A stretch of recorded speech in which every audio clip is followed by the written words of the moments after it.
Hey guys, welcome to the channel.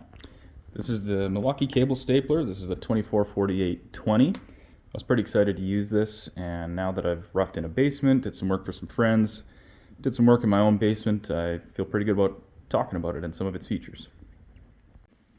By now there are a few videos talking about the M12 stapler. I figured this video might be a good chance to talk about a few things that are a little bit more specific that I've seen some people ask about in comment sections and things like that, such as how well does it work on data cables. So I've got some Cat 5e here in the gray. We got 18.3 LVT wiring, so here in Canada that's 3 conductor 18 gauge solid core wires, and then I've got 2 RG6 coax wires there. So we're going to staple these up, see how they work, see how the tool works, and kind of how it works out for some specialty cables like data. An interesting thing to note, on the toolbox itself, they give you a chart about what it's rated to be stapling, and then on the box of staples it gives you a chart as well.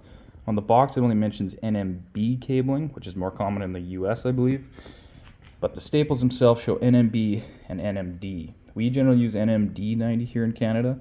The only things I would point out is that if you're using a 14.3 with NMB, you can double stack. Here in Canada, our NMD 90, you can't stack a 14.3 according to what they say for the staples. The same goes for a 12.3 with NMD 90. So that's the only real difference I see there. Other than that, the staples are pretty universal. You only have to use one size. They're $20 for a box here, at least in Canada. That's Canadian dollars, and you get 600 of them. So it's pretty good value for the amount of time it saves. I think that's pretty reasonable. So some cool features about this stapler.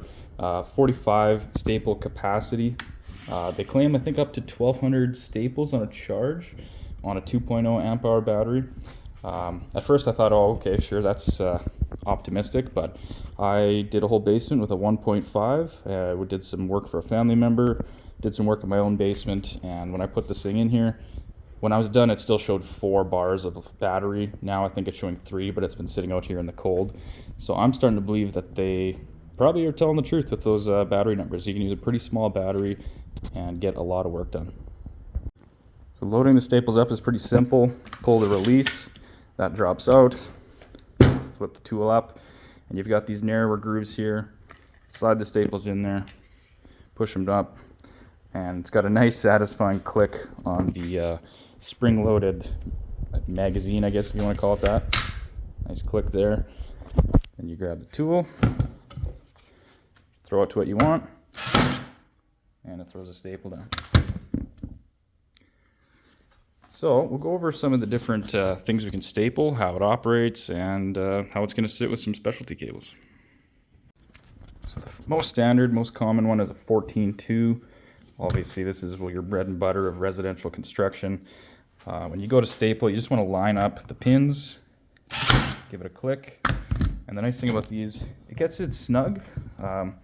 With this model, you can't really pull that wire. I'm giving that a tug and it's not coming out, but the wire will still move a little bit, so it's not pinching it too hard. I've seen with the DeWalt one, they seem to be more along the lines of put the staple down and still be able to move the wire, but I kind of like the Milwaukee one, how it keeps it in place there and keeps it just snug enough without pinching the wire to cause damage. So that's a 14.2 single. With the same staples, you can throw on a second 14.2. I'll just stack those up here. A little difficult with one hand at the moment. Stack them up, throw it down. You just got to make sure you're nice and lined up. The pins are supposed to not engage and allow you to fire if they're not lined up, but I still have found that if you have wires side by side, it's not impossible to drive it through the wrong part of the wire, so just watch out for that.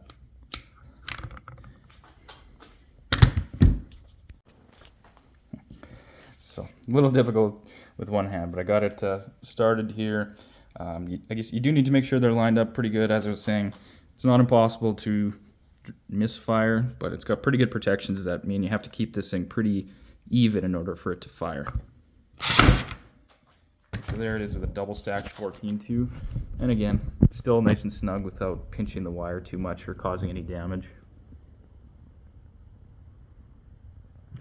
All right, next up we'll try 14-3. So we'll throw the 14-3 down. It'll be about the same thing. Line it up, hit the trigger, and nice, good, just enough pressure to hold it in place without damaging that insulation. You can see it's just settled into one of those little ridges there on this one. Now this is NMD 90, so according to the box you're not supposed to double stack these, so I don't know if I'll bother trying that here, especially not with one hand, because our 14-3 NMD 90 is kind of a round wire. If you stack them sideways, these aren't going to fit within those teeth, so you're probably going to cause some damage. If you stack them up on top of each other, they're probably going to be a little bit tall. Just as an example with the 14-3 NMD 90s, you can see how high those things sit up, and the staple does not drive into that wood very far if you were to try to double stack them. I'll just kind of show you the tool. Since you've got the pins compressed to the same amount, in this case basically none, it still will allow you to fire, but that staple's not driving in, so I don't think an inspector is going to like that too much. Next up, let's try out some of these data cables. When you staple these in, they hold nice and firm, which I like, but if you have to go and remove them, if anything, I'd say they're a little bit simpler than your standard hand tack staples. These ones, you can kind of just grab them, roll it up, and you're going to be able to pull that staple out. Grab it from the other side, roll your side cutters, and that staple comes out. So a little bit easier if you misfire or if you need to double stack, something like that. It's a little easier to get the staples out than with a hand stapler. So here's the tool with a single Cat 5. I'm going to fully press this down and see what kind of tightness we get on a Cat 5. That one actually turned out alright. It definitely didn't overdrive it. It might have had a bit of an angle because it's not pinching down. This one's still loose, so I'm going to try that one again here. So we're all the way down. Tool's pretty flat.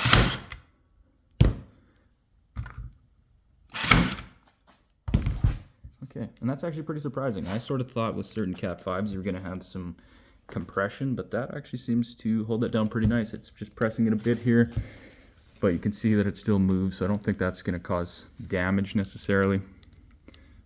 But that's how it looks at the single Cat 5. So we'll try doubling it up and then try 3 or 4 and just see what it does. So I've done a few tests with the Cat 5, and it's actually kind of surprising. I thought maybe this would have some risk to squeezing this cable a little bit hard, but the singles you can see are reasonable pressure. 2 of them is again fairly reasonable. They can still have just enough slack to move without squeezing. I even tried 3 of them and they kind of flattened down. Still not too bad. They can move around a little bit without pressing it down and causing damage. And I even tried as many as 4 here. 4 still seem to fit under a staple. A little bit of squeezing on this top one right here, but all in all that's actually not that bad. So here I did the same test with some 3-conductor LVT wire, which is thermostat wire, things like that. This is 3-conductor 18 solid core wire, and actually it still worked out pretty well. So again, snug enough without seeming to cause damage. There's your single, the double, yet again snug without crimping that wire too hard. I tried throwing a couple in even as a triple setup, and even then didn't seem to be an issue. Held 3 of these LVT wires down without too much hassle. Just obviously if you're putting a stack together, you just got to make sure your cable's lined up and that all your wires are sitting in between those teeth to make sure that they don't get damaged. And there you go. So it holds them all pretty nice. You can either stack them 3 flat, or you can kind of have 2 on top of one, and it still seems to moderate that tension fairly well without damaging them. So we'll just move on and we'll just try the coax cable next and see how it does. Alright, so here we are with some RG6 coax cable. I'm just going to fire a single. This one I figure I'll show you guys to just watch and follow along. Now actually one thing I'm noticing, it doesn't want to drive those teeth in right now, and I believe that's because I'm out of staples. Sometimes it seems like it'll go until you have about 5 left. In this case, it looks like it actually fired the entire magazine and went right to the end. So I'll just show you again. Grab another round of 20 staples. throw them in here. And it does fit 45, so you can actually fit 2 full stacks here of 20. And then if you have 5 of the last one left over or something like that, you can reload that. Fire up the magazine, pretend you're John Wick. There you go. So now I should be able to come back over here and fire away. And that was pretty good. Again, I'm kind of hitting a few of these on a bit of an angle. You can see that staple going in, so I'm just going to try that one again and make sure that it doesn't pinch when you're straight up and down. So there it is, straight up and down. And that one actually might have even went in a little bit less. So I'm just going to shoot a few more and just kind of see what the height is based on how I'm holding this thing.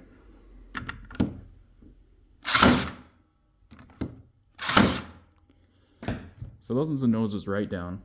Bit of an angle, but at the same time, they're all pretty good. They're holding it snug without damaging it. So I think this is probably pretty good news for you data guys out there.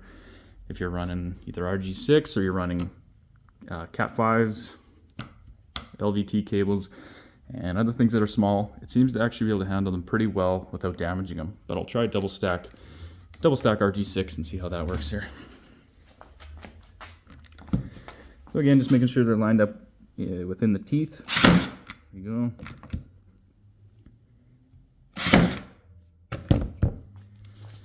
And yeah, those are all looking pretty good actually. They're not over driving. Pretty good consistency. And yeah, I think that could definitely save you some time when we're using those little insulated staples. Make it a lot faster and save your fingers from not having to grab those little insulated staples and drive them one at a time. So that's pretty handy. So that's a quick overview of how the Milwaukee Cable Stapler works with some data cabling. All in all, I find it really works quite well. Only one thing I found out that I would give as a caution to somebody, if you're doing a new house, when you go to staple this thing, these staples are quite long. I'll show you a stack of them here. They're pretty long, so if you're driving into just a standard 2x8 or 2x10, there's no real problem with the staples going through. But if you're working in a new house on new construction, around here at least, some of the basement ceiling joists are made with a pretty thin OSB, almost I-beam structure. If you use these staples, they are long enough that they will go through. So just make sure if you're working on new construction, verify how deep the material is that you're stapling into and what's behind it. Because if you are on some kinds of new construction, you do have the possibility of driving through and having a bad day when you wreck some other wires. So that's the only warning I would give. All in all, seems like a pretty awesome tool, and looking forward to saving some time by using this thing. All right, thanks. See you guys later.